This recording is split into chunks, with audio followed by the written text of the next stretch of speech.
We have our reporter, Kristin Myers. She was digging into the story just in terms of how the coronavirus is impacting red states versus blue states and who has the most to lose here. And Kristin, just in terms of what you found with this story, I guess, which states are most at risk?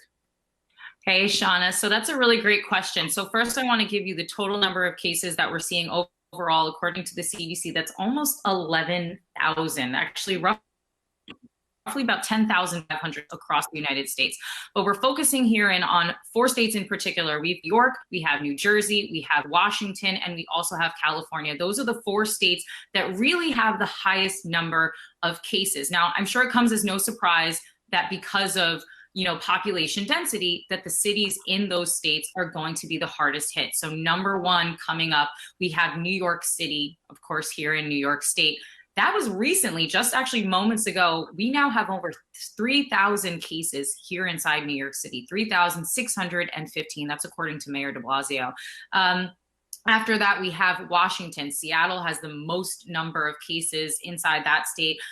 They're over 1,200 cases right now. Most of those cases inside Seattle, as I mentioned, almost 600 cases in that city alone.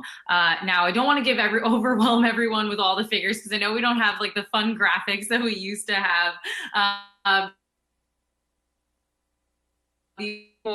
Those cities, or in those states, excuse me, we have Bergen County, and then in California, we also have Los Angeles that are the hardest hit with coronavirus. And then if you want to even broaden it out even further, you've got states like Florida and Georgia. And in those states, you've got cities like Atlanta, Miami, Fort Lauderdale that are the most impacted. Now, when you look at it politically, those are all areas that tend to lean Democrat. These are all areas that voted for Hillary Clinton in the last general election, vote Democrat in the midterm elections, and depending on how things go over the next couple of months, probably are going to be voting Democrat again in the elections coming up. So what we're seeing is that this spread of this virus demographically is actually hurting people that tend to lean Democrat across the country. And then even beyond that, you have colleges and universities that are closing down. These are areas that also Black voters overwhelmingly voted for Hillary Clinton in the last election, and recent surveys of college freshmen find that they also tend to vote Democrat over Republican. And then if you want to look at the country as a whole, the workers that are going to be impacted, I know we've been talking about that a lot.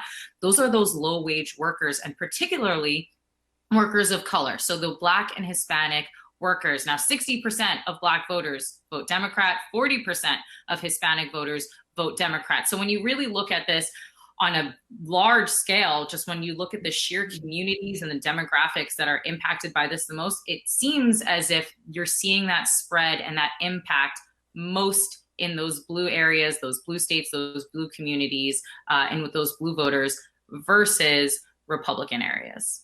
Certainly a huge concern here for President Trump as we head into the election in November. Kristin Myers, thanks. Hey investors, Zach Guzman here. Are you interested in learning more about the markets and getting the latest financial news? Well, then click right here to subscribe to our Yahoo Finance YouTube channel. Get the latest up-to-the-minute market analysis, big interviews in the world of finance, and information on how to manage your money every day wherever you are.